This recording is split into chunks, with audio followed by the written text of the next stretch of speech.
ভিডিওতে ভিউ হয় না তাই দেই না, কিন্তু কখনোই যে ভিউ বাড়বে না তার তো কোনো মানে নেই। ইনশাল্লাহ আস্তে আস্তে সব ঠিক হয়ে যাবে, ভিউ বাড়বে। তাই আজকেও একটি বড় ভিডিও নিয়ে হাজির হলাম। আসসালামু আলাইকুম, কেমন আছেন সবাই?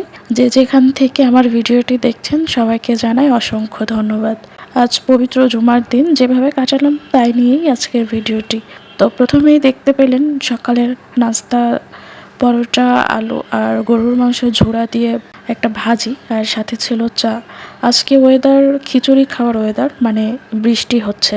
আচ্ছা, এটা কে বা কখন থেকে শুরু হয়েছে যে বৃষ্টি হলেই খিচুড়ি খেতে হবে? অন্য কিছুও তো খাওয়া যেত, যেমন বৃষ্টি হচ্ছে, বৃষ্টি মানে তো পানি, পানি দিয়ে ভাত, বৃষ্টি হলেই মানুষ পান্তা খেত। আচ্ছা, যাই হোক, আমার খিচুড়ি রান্না হয়ে গেছে। আজকে ভর্তা দিয়ে খেতে ইচ্ছে করছিল, তাই দুজনের জন্য 2টা আলু দিয়ে আলুর ভর্তা করে নিলাম। আর আলু ভর্তা খুব ভালো লাগে, তবে এই বড় বড় আলুগুলোর ভর্তা বেশি ভালো লাগে না, দেশি ছোট ছোট লাল লাল আলুগুলোর ভর্তা বেশি ভালো লাগে। এদিকে আমি গরুর মাংস রান্না করে নিচ্ছিলাম।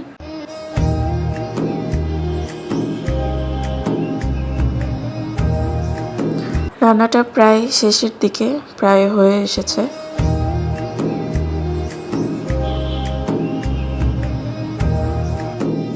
রান্না শেষ, এখন সুন্দর করে বরের প্লেটটা সাজিয়ে দিচ্ছি। প্রথমেই দিয়ে দিলাম খিচুড়ি, এরপরে আলুর ভর্তা, আলুর ভাজি, পেঁয়াজ মরিচের ভর্তা,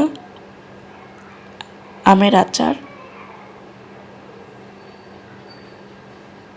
লেবু, আর সাথে লাল লাল ঝাল ঝাল গরুর মাংস।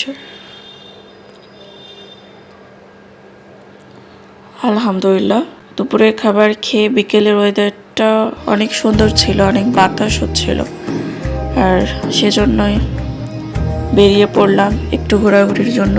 ওয়েদারটা অনেক সুন্দর আর এই রাস্তাটা আমার অনেক বেশি ভালো লাগে। সবাইকে অসংখ্য ধন্যবাদ যারা এতক্ষণ আমার সাথে ছিলেন, ভিডিওটি দেখেছেন। আসসালাম।